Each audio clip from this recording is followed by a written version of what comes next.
guys, how are you? How are you, family? How are you doing? Hope you're doing well, guys. We love you so much. Charlie Martin loves you so much. Yeah. Yeah, so guys, storytelling today. So today we present to you a bombastic story. A lot of people, they've been asking, has Martin once cheated on you? Has Martin once dated someone? Yes, Martin was cheating and stuff, So I'm here to answer this today. Do you want me to answer it? It's up to you. Huh? Why you don't want to? It's like you don't want me to talk about it. It's a sad story. It's not a nice story, right? Yeah. Okay, so guys, let me start by saying this. Okay, so this other day, Martin wakes up in the morning, he's going to work. That time, guys, life was tough for us.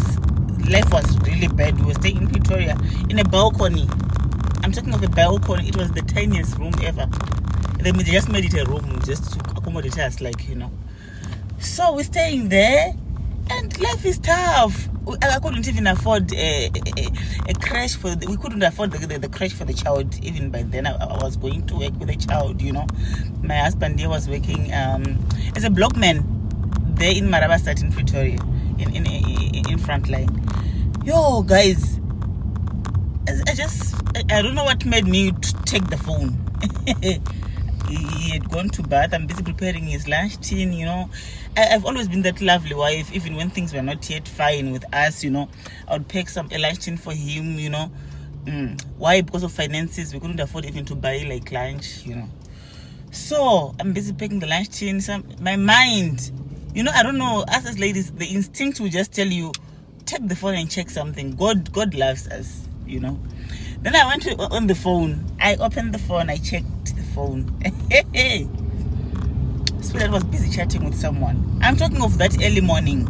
He was busy chatting with someone. That time it was still, the message was on we call it spam. That's where it was. And I saw a delivery message first. Yeah, it's the those phones used to keep if you might delete the main message, right? But now it will keep the delivered messages somewhere. You understand? Yes. So she went. You can carry on.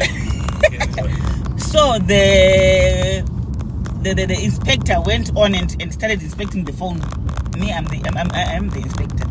I went on carrying on. I said, there is something in this phone. So the delivery message was like, "You, I miss you so much. I can't wait to see you." It's like the girl was coming from home from Zimbabwe, so she had been away. So Mogai was responding to the message. The girl was like, "I'm on my way. I'll be there soon." And then Mogai was like, "Yeah, I can't wait to see you." Really? Now I'm busy. I'm squashed in this balcony and I'm making breakfast and lunch for this guy. Probably they'll eat together in the park or somewhere. Huh? And these guys were supposed to meet now at Beggars Park in Pretoria. At lunch, because I think he used to have an hour lunch or something. So the message was like, let's meet at Beggars Park at lunch time, He could not wait to see the love of his life. Love of his life, where is it coming from now? No, that's it. Because if you can't wait to see someone, it means it's the love of your life, guys. What are we trying to say here? No, it was not like that. So after coming from the shower, Mogai was shocked. I'm asking him. I asked you that same moment, ne? Yeah. I was angry, guys. Who's this are you sending this message to? Who's this that you can't wait to see? Yes. Then you were just babbling like, hey, there's nothing there. It's just someone that I know. She visited the butchery. I was like, but you can't wait to see her. Yeah. It means there's something, because it's something that you can't wait to see. It's something huge, something that is very close to your heart. I was it, guys. I did let it slide that morning, right? Yeah, you let me go to work. Because the time was exactly. I was up for work. Then I went to work. I went to work, guys. It was my worst day, the worst day of my life. And no, I don't think if I was paying attention at work because my mind was You're just, giving people a lot of meat. my mind was just, And they want a kg, you were giving them 5 kgs. Yes, I No, was but stressed. why were you stressed? What makes you stressed, guys? Like, let me just ask you something. Because you love this person. You have a wife at home, but you love this person also. Why shouldn't you be happy, like, to say, at least she now knows I can go maybe stay with this lady. She's better than this one I'm staying with. No, it's not something that I'm proud of that I did. It's something that I regret each and every day of my life, because it's something that every time, like you talking about it now, I feel bad. I feel very bad, because you are the love of my life, babe. You know that. Yeah, but then the love of my but life. how many hearts does one have? No, I don't think that has anything to do with love or anything. But what is it about? Just explain something, because I want to understand. If I did not get that message, guys, right? It means the lunch was supposed to be, was going to be like the best lunch ever. Imagine having to meet the person that you have missed so much, and like I think that day you were even going to take an off day. The way you're saying it, no, there was no. There was no way that I was going to take an off day. It was just, I think it was part of growing up, and again, this excitement, there's this phase of excitement, as you grow up, you feel like, you're still young, before it kicks in that, what, you are married, you should really behave like this, you understand? So I feel like it was not love. I don't think it was love. So must we what do we call it? Must we say it's a good thing that you guys do? No. It's not a good thing. There's nothing good about cheating. There's nothing good about that. So you can never justify it, right? You can never justify cheating, and there's no reasons or whatsoever to cheat. You understand? There is no reason whatsoever, or I should say, it's you did this. No. A cheater is if you are a cheater, you are a cheater. You are the one with the problem. Because if I remember very well that time, guys, it was still our honeymoon phase. Yeah. I thought the first years of marriage is honeymoon stages, you still lovey-dovey, you're still on the dating phase and stuff. But I was so shocked because I think we're 3 years in marriage. Or 3 years. Yeah, I think 3 years in marriage, exactly. And at that time, life was starting to shape up for us, but then it was still very bad, very ugly. I think it was the time that we just came to South Africa. We had just moved from Stuart, remember? Yes, and we're managing just a small balcony, like in town. Yeah, a balcony. I can't say we were managing life. It was bad. We were still suffering, because I remember that time I was getting 800 rand per month. I was getting 200 per week. Yes. I was working for someone like in a salon. They were actually still teaching me how to do hair. I was not yet that perfect. 1,800 rand. And imagine with that 1.8, you see how the devil works. Imagine the whole of our salary was 2.6, like combined together. Yes. But then he had the guts, Most of our money was going just on food, and not even food that we wanted to eat. We were eating what was there, what we could afford, like with the money that we were left with. No saving, no what, Yeah. There was nothing. It was just hand to mouth.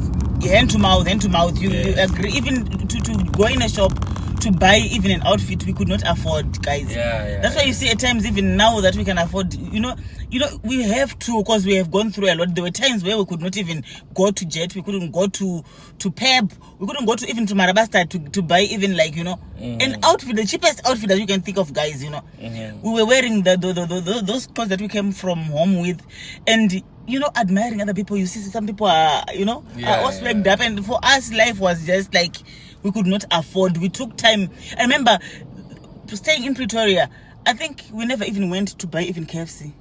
Yeah. You remember? Yeah. We could not even, guys, we could not even afford. We couldn't afford to buy even just the fries. Yes.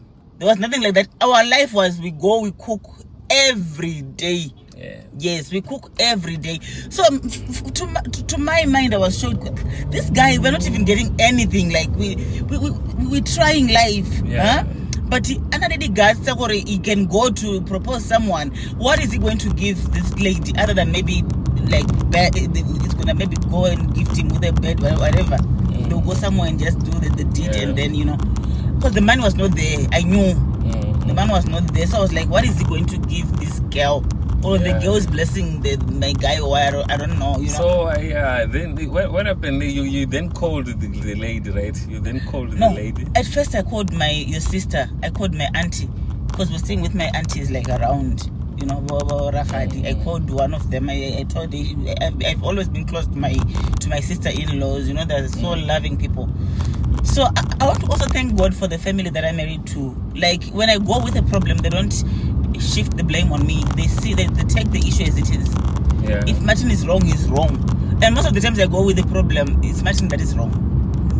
When I used to go with problems that time, it was Martin who was wrong. Even when I go to my mother-in-law, my father-in-law, they would beat him. Yes, they would not even listen to me to finish the sentence or whatever before they attacked him. So I just want to thank God. So I called my sister-in-law. Then she said, so where are you? I said, I'm still at work. He's still at work. We are yet to go back to the story.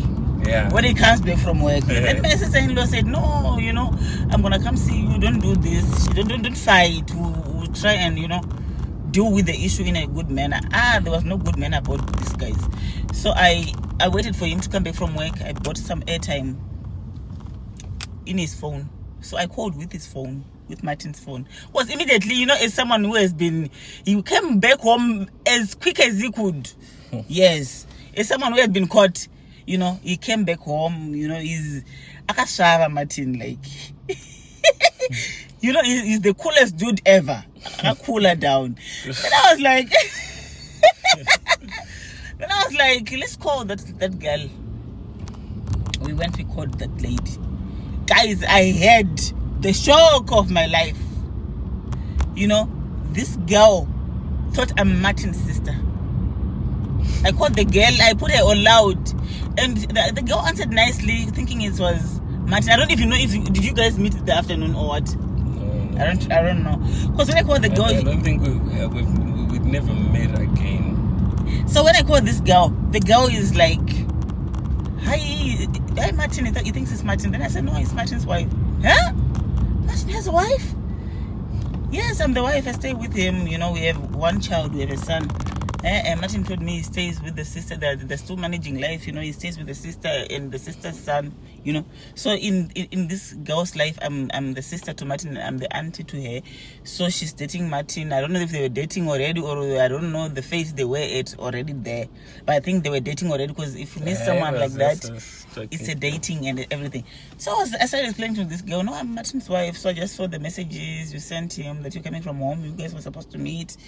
So I just said I want to tell you so that if you are going to go on with this thing, just know that Martin is married. I was talking to her in a very nice way. I never sister to sister, not even shouted at her and stuff, just for her to know, because I know this many times they do lie. It's not even the girl's fault, If Martin, even now as 42 as he is, he goes out and says I have never been married. Unfortunately, now we are on everyone knows that you're married guy, yes. But just him being not even a familiar person going somewhere, Martin can actually tell a girl that I don't have a wife, and the girl would actually believe. You get what I'm saying? So sometimes it's not even the lady's fault, So I was just as sincere as possible, so that at least I would just put the message across to her. Then after putting the message across to her, then I called Mr. Martin. Martin, come and talk to this girl and tell her you were lying to her. Was there, Martin? Yeah, I was been lying to you. I'm married. She's my wife. The lady we're talking to, she's not my sister. I've been married. You must not even talk to me again.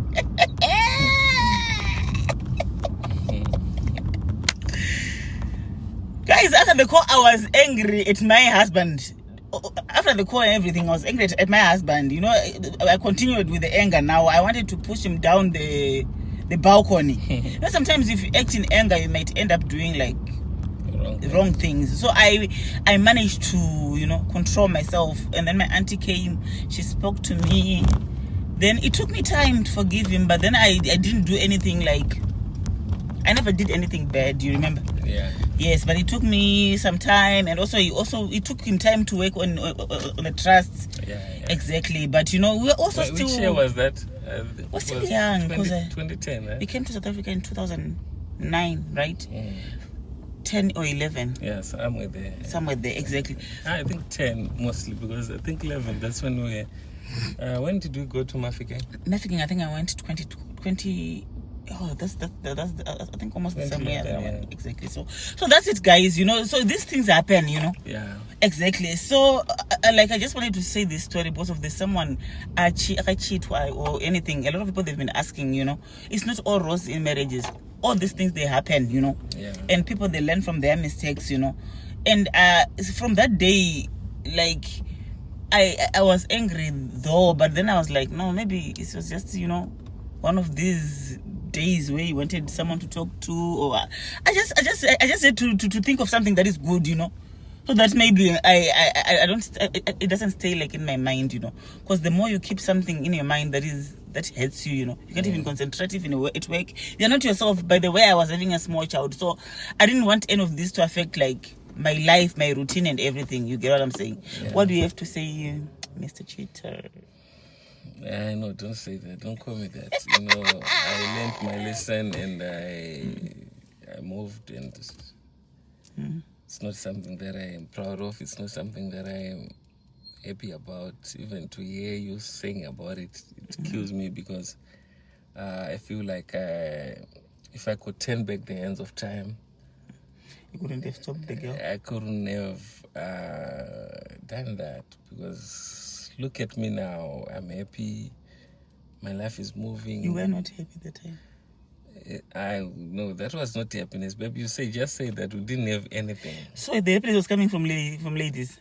I don't know. I know, not from ladies, but I feel I told you it was just. Imagine not having, and you are finding happiness in ladies. Yeah. So I'm not proud of it, and I'm not happy about it, and you know, it's something that I learned from, and something that I don't want to go through again. You understand?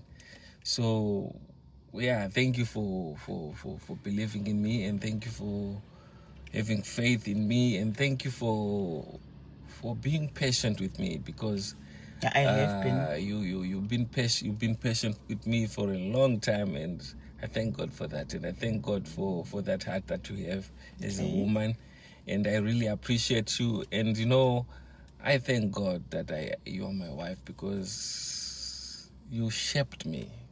You worked on me until I become a man that I am today, a man that people look up to, a man that people that inspires people. You understand? So I just thank you, because I don't want to go there. I don't want to go back there. You know. No, it was just a story that I just had to say. You know. I don't want people to think like we are just perfect every day. I always tell people like we're also human.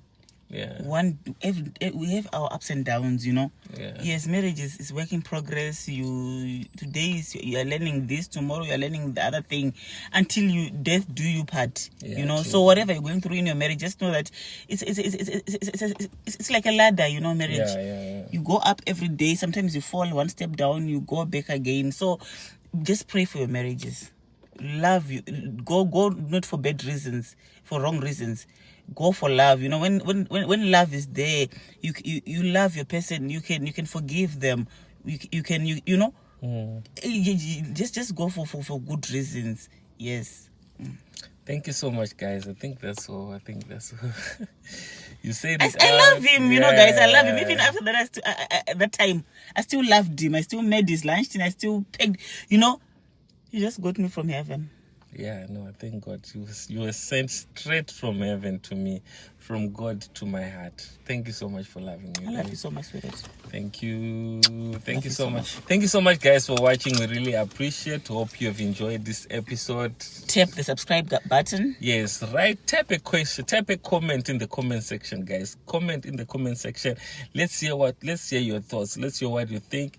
Maybe you might be going through the same. Let's share. So let's share, guys. If ever you have something to ask, guys. Don't hold back. please Yes. ask. Thank you so much for watching. Press that subscribe button. We love you so much. We appreciate you. Bye.